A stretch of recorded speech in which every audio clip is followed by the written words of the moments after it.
బ్రహ్మానందం గారికి మిగిలినటువంటి ఒకే ఒక్కరెవరు అంటే వాళ్ళ అన్నయ్య శ్రీవదన్ గారు. ఆయన ఊర్లో ఉంటున్నారు. ఆయన ఏమంటున్నారంటే, ఒక్కసారి మా అన్నయ్య ఎలా ఉన్నాడు అని చెప్పి ఒక్క ఫోన్ చేస్తే చాలు నా తమ్ముడు పోనీ ఎంత బిజీగా ఉన్నా సరే కనీసం బాత్రూమ్కి వెళ్ళినప్పుడో లేకపోతే స్నానానికి వెళ్ళినప్పుడు ఒక్క మాట అన్నయ్య బాగున్నవారా అని అంటే చాలు అని అన్నారని చెప్పి మొన్న కూడా ఒక వీడియో రూపంలో నేను కూడా వీడియోలు చేశాను. చాలామంది మీడియా మిత్రులు కూడా వాళ్ళ అన్నయ్య గారు ఈ విధంగా బాధపడుతున్నారు, బ్రహ్మానందం గారు ఒకసారి మీ అన్నయ్య గారికి ఫోన్ చేయండి సార్ అని కొంతమంది చెప్పడం జరిగింది. దానికి బ్రహ్మానందం గారు చాలా బాగా హట్ అయ్యారు. హైదరాబాద్ ఉండైనా సరే ఇంట్లో ఉండైనా సరే ఇంట్లో రోజు షూటింగ్ కలవు కదా. అవును, రోజు ఎవరో ఒకటి వచ్చి మాట్లాడు కదా. అవును, దుడ్లో పోయినప్పుడైనా సరే కనీసం దుడ్లో పోయినప్పుడు అవును స్నానం చేసేప్పుడు ఫోన్ తీసుకొని అన్నయ్య ఎట్లా అరే అన్న అన్న శ్రీనివాస అన్న ఎట్లా ఏంది ఏం చేస్తావు బ్రహ్మందరుడు బాగా డబ్బులు వస్తాయా అన్నట్టు తిట్టడానికి అన్ని ఏమైనా ఉన్నాయా?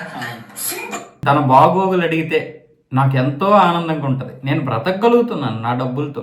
కానీ నాకు మిగిలినటువంటి నా తమ్ముడు ఫోన్ చేసి అడిగితే అది వేరేగా ఉంటుంది, ఒక ఆనందంగా ఉంటుంది. ఒక సెలబ్రిటీ అయినటువంటి తమ్ముడు నాకు ఫోన్ చేశాడని నేను ఆనందంగా చెప్పుకుంటానంటే బ్రహ్మానందం గారు దాన్ని ఏ విధంగా కవర్ చేస్తున్నారు చూడండి.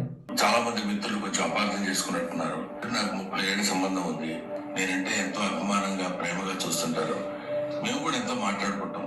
దాన్ని నేను ఆయన ఏదో కావాలని తోసినట్టు ఏదో ఒక రకమైనటువంటి మిస్అండర్స్టాండ్ తోటి మిత్రులు, మీడియా మిత్రులు అలాగే దాన్ని అపార్థం చేసుకున్నారు. అలాంటిది కాదు. ఆ తర్వాత కూడా ఫంక్షన్లో నేను ఆయన చాలాసేపు మాట్లాడుకున్నాం, అంత ముందు మాట్లాడుకున్నాం, ఫంక్షన్ అయిపోయిన తర్వాత కూడా మేము మాట్లాడుకున్నాం. కానీ ఇది పొద్దున చూడగానే ఆయన నేను దీన్ని మిస్అండర్స్టాండ్ చేసుకున్నారని ఆయన అంటే నేను కూడా ఎంతో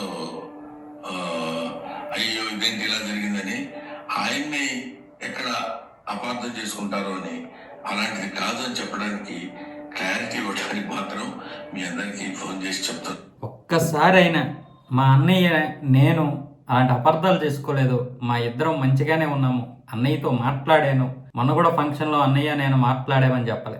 ఆయన అంటున్నాడు. బ్రహ్మానందం గారు ఈజీగా దొరికిపోతారు ఇలాంటి విషయాలు. అయితే ఆయన వ్యక్తిగత విషయం గురించి మనకెందుకు అంటే వ్యక్తిగత విషయాల గురించే ఉండాలి. ఇలాంటి వాళ్ళు స్టేజ్ ఎక్కి చాలా వరకు స్పీచ్ ఇస్తూ ఉంటారు. పబ్లిక్ గురించి బయటకు వచ్చిన తర్వాత వాళ్ళు పబ్లిక్ ఫిగర్స్, వాళ్ళది ఏదైనా సరే ఒక విషయం బయటికి రాకపోతే మనకు అనవసరం, మనకు పూర్తిగా తెలియకపోతే మనం మాట్లాడకూడదు. కానీ బయటకు వచ్చిన తర్వాత తెలియాలి ఎలాంటి మానవ సంబంధాలు ఒక్కొక్కరు కలిగి ఉన్నారనేది.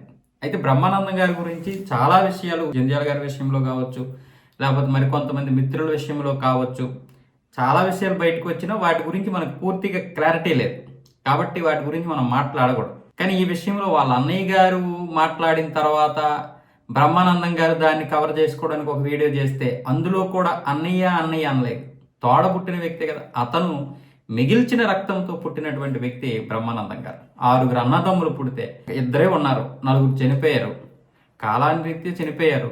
మిగిలినటువంటి 2లో మనం కూడా ఫోన్ చేసుకోకపోతే ఎట్లా, కనీసం కలవడం లేదు, కనీసం ఒకరికొకరు ఫోన్ చేసుకొని వారానికి ఒక్కసారి ఫోన్ చేస్తే చాలు అని వాళ్ళ అన్నయ్య శ్రీవదన్ గారు చెప్పిన దానికి ఆయన ఎక్కడా కూడా మా అన్నయ్యతో నేను మాట్లాడతాను, మా అన్నయ్యకి నాకు అలాంటి విభేదాలు ఏమీ లేవు అని చెప్పకుండా ఆయన అంటే అంటున్నారు.